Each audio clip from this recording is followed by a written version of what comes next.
ጠቅላይ ሚኒስትር አብይ አህመድ በህግ የመሾም ስልጣን የኔ ቢሆንም ለትግራይ ክልል ጊዜያዊ አስተዳደር ፕሬዝዳንት የሚሆን ሰው በኢሜል ጠቁሙኝ ሲሉ ለትግራይ ህዝብ ዛሬ ጥሪ አስተላልፈዋል። ይህ ጥሪ የተላለፈው ህወሓት ለ3 ወራት በምርጫ ቦርድ በታገደበት በጌታቸው ረዳ አገላለጽ ማህተም በሚነጥቀበት ከኤርትራ ጋር ውጥረቱ አይሏል በተባለበት ወቅት ነው። የሁለቱ ሀገራት ጦርነት እንዳይቀሰቀስ የሚሰጋውን ያህል በትግራይ የተፈጠረው ሽኩቻ ሌላ ግጭት እንዳያዋልድ የሚያስጠነቅቁም አሉ። ህጋዊ ሰውነቱን ለ3 ወራት የተገፈፈው ህወሓት ከፌደራል መንግስቱ ጋር ያለው ልዩነት ስለመፍታቱም በይፋ ባይነገርም የደብረ ጽዮን ምክትል አማኑኤል አሰፋ ግን ጠቅላይ ሚኒስትር አብይ አህመድ የህወሓትን ህጋዊ ሰውነት መመለስ የሚያስችል ህግ እናወጣለን ሲሉ ነግረውናል ማለታቸው ተሰምቷል።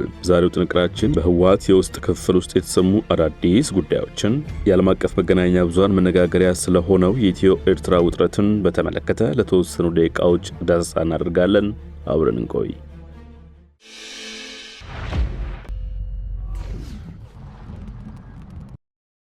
ከተመሰረተ 50ኛ ዓመቱን በቅርቡ ያከበረው አንጋፋው የፖለቲካ ፓርቲ ህወሓት በትግራይ ተጀምሮ ወደ አማራና አፋር ክልሎች በተስፋፋው ጦርነት ምክንያት በምርጫ ቦርድ የተሰረዘው ህጋዊ ሰውነት ከፕሪቶሪያ ስምምነት በኋላ በልዩ ሁኔታ መመዝገቡን ተከትሎ ከፌደራል መንግስት ጋር አለመግባባትን አስከትሏል። ይህም ውጥረት ተባብሶ በቅርቡ ብሔራዊ ምርጫ ቦርድ ድርጅቱን ለ3 ወር ከፖለቲካዊ እንቅስቃሴ ማገዱንና ፍቃዱን የመሰረዝ ማስጠንቀቂያ መስጠቱን ገልጿል። በኢትዮጵያ ብቻ ሳይሆን በአህጉር አፍሪካ 50 ዓመታት እንደኔ ዕድሜ ያለው ፓርቲ የለም የሚለው ህወሓት በ50ኛ ዓመቱ ዋዜማ 6 ቀናት ሲቀሩት ከምርጫ ቦርድ በኩል የተላለፈበት እገዳና ማስጠንቀቂያ መካከላቸው የተፈጠረው እሰጥ አገባን አባብሶታል። የቦርዱና የህወሓት እሰጥ አገባ የጀመረው በጦርነቱ ወቅት በሽብርተኝነት ተፈርጆ የምዝገባ ፍቃዱ የተሰረዘው ህወሓት ከፕሪቶሪያ ስምምነት በኋላ በምርጫ ቦርድ የነበረው ህጋዊ ሰውነት አለመመለሱንና በልዩ ሁኔታ ተመዝግቦ እንደሚንቀሳቀስ መደረጉን ተከትሎ ነው። ብሔራዊ ምርጫ ቦርድ ፓርቲው እስከ የካቲት 3 ቀን 2017 ዓ.ም እንዲያደርግም አሳስቦ ነበር። በደብረ ጽዮን ገብረ ሚካኤል የሚመራው የህዝባዊ ወያኔ ሓርነት ትግራይ ህወሓት ማዕከላዊ ኮሚቴ ከጥር 5 ቀን እስከ ጥር 7 ቀን 2017 ዓ.ም ድረስ ያደረገው ስብሰባን ተከትሎ ባወጣው መግለጫ ህወሓት የኢትዮጵያ ብሔራዊ የምርጫ ቦርድ የተናጠል ውሳኔ ዛሬ የሚሆን ነገ አይቀበለውም ሲል ገልጿል። ህወሓት እኔ ህጋዊ ሰውነቴ ሊመለስልኝ የሚገባው ምክንያቱም ደግሞ የ2 ዓመቱን የትግራይ ደም አፋሳሽ ጦርነት ያስቆመው የፕሪቶሪያ ስምምነት ፈራሚ ነኝ ሲል መልስ ሰጥቷል። ህወሓት የቦርዱን ውሳኔን ምንም ህጋዊ ትርጉም የሌለው ሲል በመተቸት ቦርዱ የሄደበትን ርቀት አሳዛኝ ሲል ገልጾታል። የኢትዮጵያ ብሔራዊ ምርጫ ቦርድ የካቲት 6 ባወጣው መግለጫ ህዝባዊ ወያነ ሓርነት ትግራይ ህወሓት ጠቅላላ ጉባኤ ማድረግን ጨምሮ በህግ የተጣሉበትን ግዴታዎች ባለመወጣቱ ለ3 ወራት ከፖለቲካዊ እንቅስቃሴ አግዶታል። ቦርዱ ፓርቲው በ3 ወራት የእርምት እርምጃ ሳይወስድ ቢቀር የፓርቲው ምዝገባ እንደሚሰረዝም ገልጿል። አዲስ ስታንዳርድ የህወሓት ሰዎችን ጭምር አነጋግሮ ሰፊ አተታን በዚህ ዙሪያ ለንባብ አብቅቷል። በደብረ ጽዮን ገብረ ሚካኤል የሚመራ ህወሓት ምክትል ሊቀመንበር የሆኑት አማኑኤል አሰፋ ለዜና ምንጩ ሲናገሩ ምርጫ ቦርድ ያልጠየቅነውን በመስጠት ያልተቀበልነውን እንደተቀበልነው በማድረግ ሊዳኘን እየሞከረ ነው። የዲሞክራሲ ተቋም ሆኖ እያለ ዲሞክራሲያዊ አካሄድ ለማቀጨጭ እየተንቀሳቀሰና እየገፋን ነው ሲሉ ተናግረዋል። የፕሪቶሪያው ስምምነት ከተፈረመ ከወራት በኋላ የተሰረዘ ህጋዊ ሰውነታችን ይሰጠን ብለን ጠይቀናል ያሉት አማኑኤል ምርጫ ቦርድ የተሰረዘውን ህጋዊ ሰውነት ለመመለስ የሚያስችል ህግ የለኝም ሲል ምላሽ እንደሰጣቸው አስታውሰዋል።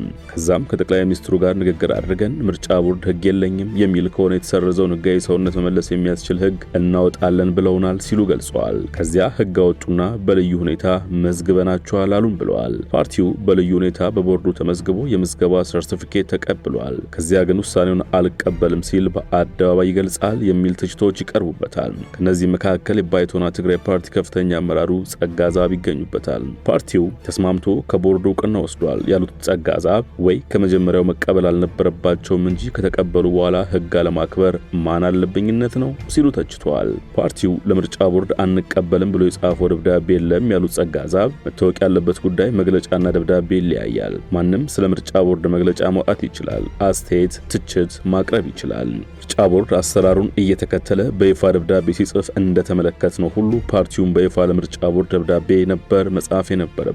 ይሄን ከፓርቲው አላየንም። የማይቀበሉት ከሆነ ምስክር ወረቀቱን መመለስ ነበረባቸው ሲሉ ገልጸዋል። በደብረ ጽዮን ገብረ ሚካኤል የሚመራው የህወሓት ቡድን ምክትል ሊቀመንበር አማኑኤል አሰፋም ፓርቲው ግልጽ ደብዳቤ ለምርጫ ቦርድ ብቻ ሳይሆን ለጠቅላይ ሚኒስትር አብይም ጭምር መጻፉን አስታውቀዋል። አዎ ውሳኔውን አልተቀበልነውም፣ የጠየቅነው ሌላ፣ የሰጣችሁን ሌላ ብለን ግልጽ ደብዳቤ ለጠቅላይ ሚኒስትሩ ለምርጫ ለምርጫ ቦርድ ልከናል ብለዋል። ተቀብለውታል ማለት ዝም ብሎ የመስጠትና የመቀበል ተደርጎ መቆጠር የለበትም ሲሉ ጠቁመው ሰርቲፊኬቱ እጅ ላይ ከደረሰ ቴክኒካል ነው የሚሆነው። በፖለቲካዊ መንገድ በህጋዊ ሁኔታ ተቀበልኩ የሚባለው በተሰጠው ውሳኔ የምርጫ ቦርድ እንዲቆጣጠርና እንዲዳኘን ስንፈቅድ ነው። ፖለቲካሊ ተቀበልነው በህግ ተቀበልን የሚባለው ብለዋል። በተጨማሪም ህወሓት ሰርቲፊኬቱን አይቶ ነው መወሰን ያለበት ሲሉ ገልጸዋል። አማኑኤል ምርጫ ቦርድ ከህግ አልፎ የፖለቲካ ሴራ ውስጥ እየገባ ስለሆነ ተቋሙ ለዚህም ነው መግለጫ የሚያወጣው ሲሉ ተችቷል። ቦርዱ በትግራይ ክልል የፖለቲካ ጨዋታ እየተጫወተ ነው ሲሉ የወቀሱት አማኑኤል በክልሉ የፖለቲካ ሙቀቱ ቀዝቀዝ ሲል ነዳጅ የመጨመር አይነት ኃላፊነት ነው የተጫወተ ያለው ሲሉ ወቀሳ ሰንዝረዋል። ህወሓት ሊሰረዝ ይችላል የሚል ማስጠንቀቂያ ተሰጥቶታል። ይህም በፕሪቶሪያው ስምምነት ላይ አደጋ አለው የሚሉ ስጋቶች ዙሪያ ቸውን የተጠየቁት የህግ መምህርና በሚኒሶታ ዩኒቨርሲቲ የሰብአዊ መብት ተመራማሪው ታደለ ገብረመድህን አዎ ችግር ይፈጠራል ሲሉ ይሞግታሉ። የባይቶናው ጸጋ ዛብ ደግሞ ምንም ችግር አይፈጠርም ባይ ናቸው። ታደለ የፕሪቶሪያው ስምምነት ባለቤት አልባ ይሆናል፣ ችግሩን በዛ ያቁም፣ ሀገርና አካባቢውን ይጎዳል ባይ ናቸው። ህወሓት እጁን አጣልፎ አይቀመጥም። 50 ዓመታትን ያስቆጠረ አንጋፋና እድሜ ጠገብ መሆኑን የህዝብ ድጋፍ እንዳለው አስታውሰው ሀገር ፍለጋ መንቀሳቀሱ የማይቀር ነው፣ የትግል ስልቱም ይቀየራል ሲሉ ስጋታቸውን አጋርተዋል። ምርጫ ቦርድ ህወሓትን ከመግፋት ይልቅ የበኩሉ ሚና መጫወት ይኖርበታል ሲሉ ምክረ ሀሳባቸውንም ሰንዝረዋል። የህወሓት ምክትል ሊቀመንበር አቶ አማኑኤል አሁን እኮ ትግራይ ከኢትዮጵያ ጋር በመሬት ተጠበቀች እንጂ በህገ መንግስት ቋንቋ አባል ነች ማለት አትችልም፣ ብቸኛ ድልድዩ የፕሪቶሪያ ስምምነት ነው ሲሉ ገልጸዋል። ፕሪቶሪያው ስምምነት ፈራሚ ደግሞ ህወሓት ነው ሲሉ ጠቅሰው ፓርቲው ህልውናው አከተመ ማለት ባለቤቱ ማን ሊሆን ነው ሲሉ ይጠይቃሉ። አማኑኤል ምርጫ ቦርድ በኢትዮጵያ ውስጥ ዲሞክራሲያዊ ተቋም ነውና የፖለቲካ ፓርቲዎች ሰላማዊ ዲሞክራሲያዊ ህጋዊ የሆነ ትግል እንዲያካሄዱ ረዥም ርቀት ተጉዞ ማበረታታት መስራት ሲገባው የፕሪቶሪያ ስምምነት ያህል ስምምነት የፈረመ ድርጅት ተገፍቶ እንዲወጣ አማራጭ እንዲያጣ የሰላማዊ የፖለቲካ መንገዱ እንዲዘጋበት ለኢትዮጵያ ለሰላም በማይጠቅም መልኩ መንቀሳቀሱ በጣም ያሳዝናል። ለሀገሪቱ ምን እየሰራ ነው ያለው የተቋም ሲሉም ወቅሰዋል። የህወሓት ጉዳይ በተለይም ከህጋዊ እንቅስቃሴው ጋር በተያያዘም ሆነ ወይም ከፌዴራል መንግስት ጋር ያለው ግንኙነት በሚመለከት ብቸኛው ህግ የፕሪቶሪያ ስምምነት ነው ያሉት ምክትል ሊቀመንበሩ የፕሪቶሪያው ስምምነት ህወሓትና የፌዴራል መንግስትን የሚያገናኝ ብቻ ሳይሆን ትግራይንና ፌዴሬሽኑ የፌዴራል መንግስቱ የሚያገናኝ ድልድይ ነው ብለዋል። የባይቶናው ጸጋ ዛብ በዚህ ሐሳብ አይስማሙም። የቦርዱ ውሳኔ ለፕሪቶሪያው ስምምነት የሚኖረው ተጽዕኖ እየተጋነነ ነው ሲሉ ሞግታሉ። ስምምነቱ በህወሓት ስም ስለተፈረመ ህወሓት ከሌለ ስምምነቱ አይኖርም የሚለው ሐሳብ አያስኬድም። የፕሪቶሪያው ስምምነት ከህወሓት ህልውና ጋር ማያያዝ ተገቢ አይደለም ያሉት የባይቶናው ጸጋ ዛብ የፕሪቶሪያው ስምምነት የትግራይ ህዝብ ስምምነት ነው፣ ሌላው ቢቀር ፓርቲው ባይቀጠል እንኳን የፕሪቶሪያው ስምምነት መቀጠሉ የማይቀር ነው ሲሉ ገልጸዋል። ለፖለቲካ ጨዋታ ሲባል የፕሪቶሪያ ስምምነትን ከፓርቲው ህልውና ጋር ማያያዝ ተገቢ አይደለም። የፕሪቶሪያው ስምምነት የትግራይ ህዝብ ስምምነት ነው ብለዋል። ከነሐሴ 3 ቀን 2016 ዓ.ም የምርጫ ቦርድ ውሳኔ በኋላ ውሳኔውን እንደማትቀበሉት አስታውቃችሁ ለምን ውዝግቡ ቀጠለ በሚል የተጠየቁት አማኑኤል ምርጫ ቦርድን ተጠያቂ ያደርጋሉ። ቦርዱ ለየትኛውም አድርጎት አያውቅም ባሉት ሁኔታ በፓርቲያቸው ላይ ያወጣው መግለጫ ብዛት በዋቢነት አስቀምጧል። ያልጠየቅነውን እንደሰጣችሁን አስባችሁ እኛ ለመቆጣጠርና ለመዳኘት አትሞክሩም፣ የፕሪቶሪያውን ስምምነት መሰረት አድርጋችሁ መስራት ያለባችሁ ብለናችኋል ሲሉ ገልጸዋል። የምርጫ ቦርድ ሰዎች ህጉን ገንቢ በሆነ መልኩ መተርጎም አይፈልጉም ሲሉ የወቀሱት አማኑኤል ተሻሽሎ ከወጣው አዋጅ ይልቅ 11/61 የሚባለው የቆየው የምርጫ አዋጅ በፕሪቶሪያ ስምምነት መሰረት የተሰረዘውን ህጋዊ ሰውነት ለመመለስ የሚያስችል የተሻለ እድል ነበረው ሲሉ ጠቁመዋል። በአዋጁ ላይ ምርጫ ቦርድ የፖለቲካ ፓርቲን ሊሰርዝ ይችላል እንጂ የተሰረዘ ህጋዊ ሰውነት አይመልስም የሚል ነገር የለውም ሲሉ አብራርተዋል። ፓርቲው ወደ ስምምነት ከመጣ ወደ ሰላም ከመጣ ፓርቲው ምን ይሆናል የሚል ነገር የለውም። በህግ ቋንቋ ትርጉም ምን የሚባል ነገር አለ?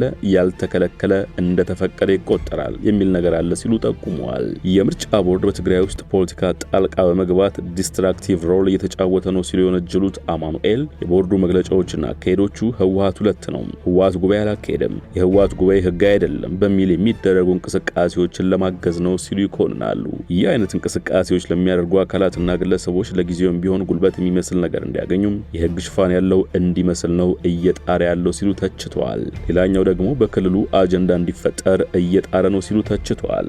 መግለጫው የሚያወጣባቸው ወቅቶችን በማመላከት በተለይም በ50ኛ ዓመቱን እያከበረ በነበረበት ወቅት ያወጣውን መግለጫ አስታውሰዋል። ታደለ ገብረመድህን የኢትዮጵያ ብሔራዊ ምርጫ ቦርድ ህወሓት ላይ የሚያሳልፋቸው ውሳኔዎች በተለይም ከፕሪቶሪያው ስምምነት በኋላ በተቋቋሙ የትግራይ ጊዜያዊ አስተዳደር ውስጥ የህወሓት ሚናን ከግምት ውስጥ በማስገባት በክልሉ የፖለቲካ ምህዳር ላይ ከፍተኛ ተጽዕኖ ይኖረዋል ሲሉ ስጋታቸውን አጋርተዋል። ምክትል ሊቀመንበሩ እኛን ከፌዴራል መንግስቱ ጋር የሚያሳስረን ገመድ ፖለቲካ የሆነ ዶክመንት የፕሪቶሪያ ስምምነት ነው። የፕሪቶሪያ ስምምነት መሰረት አድርገን ከፌዴራል መንግስት ጋር በመነጋገር ችግሩን ለመፍታት እንንቀሳቀሳለን ብለዋል።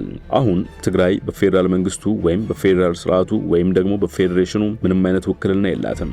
በህዝብ ተወካዮች ምክር ቤት የለችም። በፌዴሬሽን ምክር ቤት የለችም። በስራ አስፈጻሚው፣ በሰራዊቱ፣ በሁሉም የፌዴራሉ መንግስት ተቋማት የለችም። ወደ ህገ መንግስታዊ ስርዓቱ ለመመለስ ዋናው ድልድይ፣ ዋናው መሳሪያ የፕሪቶሪያው ስምምነት ነው። የህወሓት ጉዳይ ትግራይ ውስጥ ካሉ ትልልቅ ጉዳዮች አንዱ ነው ሲሉም የፓርቲውን እንቅስቃሴ በፕሪቶሪያው ስምምነት ብቻ እንደሚሆን አስታውቀዋል። የህወሓት ቀጣይ እንቅስቃሴውን፣ ቀጣይ ጉዞውን በምን መልኩ ማድረግ አለበት ብለው የተጠየቁት ታደለ ገብረመድህን ቅድሚያ ክፍፍሉን ማስወገድ አሊያም ማለዘብ ይጠበቅበታል ማለት ምላሽ ሰጥቷል። የትግራይን ህዝብ ጥቅም በሚገባ የሚወክል አንድ ወጥ አቋም ለማሳየት ውስጣዊ ልዩነቶችን ማሸነፍ አለበት ብለዋል። ሌላኛው ደግሞ የህግ አማራጮችን መፈለግ መሆኑን ጠቁመው እገዳው ኢፍትሐዊ ነው ተብሎ ከተገመተ በኢትዮጵያ ህግ ማዕቀፍ ውስጥ እርምጃዎች መወሰዱን በማረጋገጥ የህግ መንገዶችን መፈለግ ነው ይላሉ።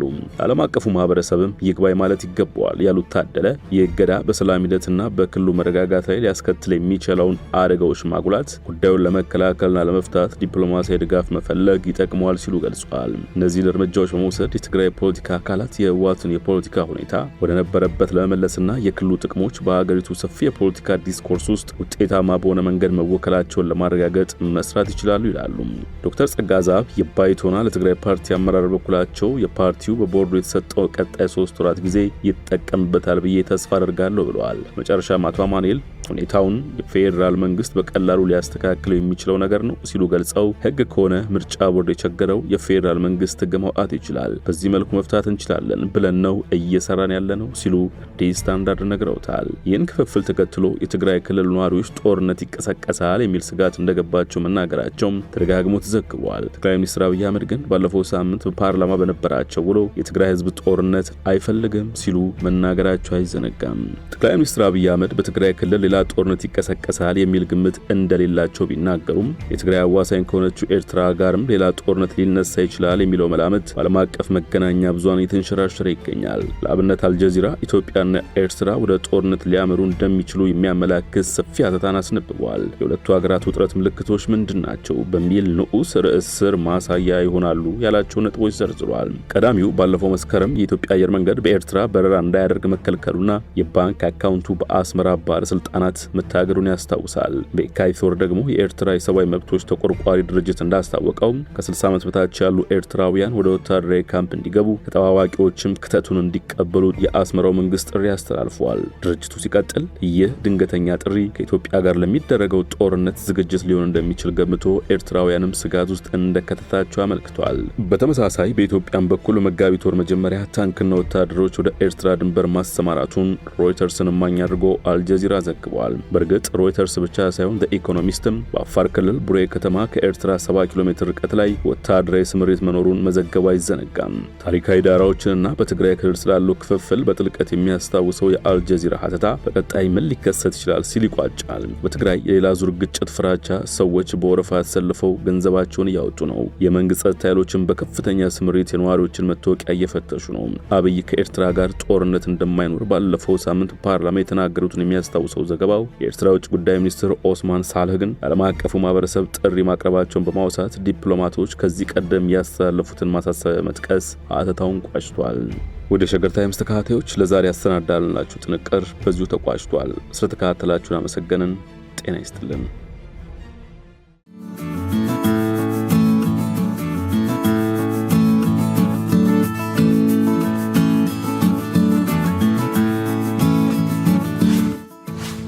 ሸገር ታይምስ ሚዲያን ሰብስክራይብ በማድረግና ደወሉን በመጫን ይከተሉን።